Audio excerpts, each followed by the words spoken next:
Now to a battle gaining momentum over something called the right to repair, the push for consumers to be able to repair their own products, from iPhones to John Deere tractors, rather than having to rely on the manufacturer. And Washington is now taking notice. Here's ABC's Elizabeth Schulze. Just fill this form out. In this small repair shop in Washington, D.C., 25-year-old Mohammed makes his living fixing phones. What time do you guys open on Sunday? But the job, he says, is getting harder thanks to big tech companies like Apple. The cost is expensive, it's hard to get parts, and it's even impossible to repair certain things. He says it's a major challenge to find, buy, and install replacement parts without going directly through Apple and paying a steep price. A criticism echoed by many other independent repair shop owners. This is a $2,000 MacBook Pro laptop. This is the motherboard that goes into the machine. It's like the brain. Louis Rossman fixes laptops and has amassed 1.6 million followers on YouTube as an activist for the right to repair. This is not something that's unique to Apple, nor is it something that's unique to the laptop repair industry. In industries ranging from electronics to farming to medical devices, the right to repair is gaining traction. The basic premise, it shouldn't be so hard to fix things when they're broken. In simple terms, how would you describe the right to repair? It's the idea that you bought it, you own it, it's yours to do whatever you want with, and you shouldn't have to ask permission from the prior owner, like the manufacturer, to be able to fix it. It's a familiar concept when it comes to fixing old cars, furniture, or shoes. But as more products get embedded with computer chips and software, getting a repair isn't as easy as taking it to the local corner shop. Anything that has a chip in it right now is probably impossible to repair without using the manufacturer. Critics say some companies are setting up unnecessary roadblocks, and regulators are taking note. In a May report to Congress, the Federal Trade Commission, the FTC, warned manufacturers are making repairs harder, like using adhesives that make parts difficult to replace, limiting the availability of spare parts, or making software unavailable.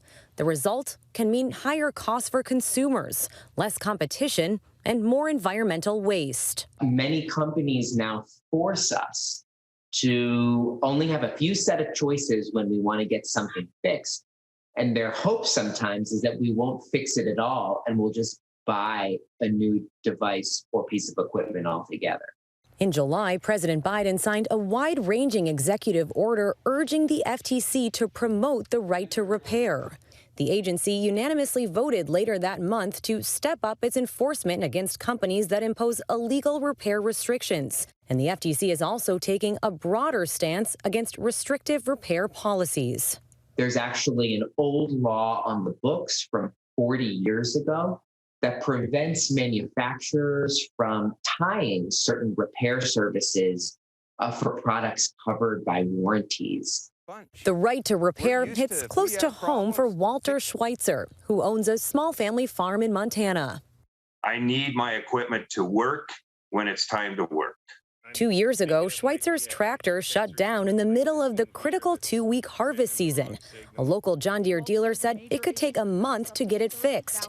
There was no way for Schweitzer to do the repair himself.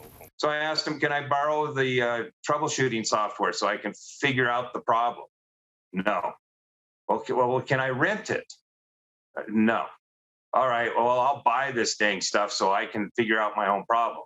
No, we don't sell it. I was being held hostage by the equipment manufacturer, not allowing me to repair my own equipment. And as a result, could have affected your whole harvest, your whole crop, really? Absolutely. Schweitzer turned to his 40-year-old tractor to get the harvest done. And when it was time to buy new equipment... I just bought a tractor a few months ago, and I bought an older tractor just so I could avoid the technology that requires a computer to fix. In a statement to ABC News, John Deere said it's committed to ensuring its customers have access to the tools, software, parts, and manuals to operate and repair their equipment safely.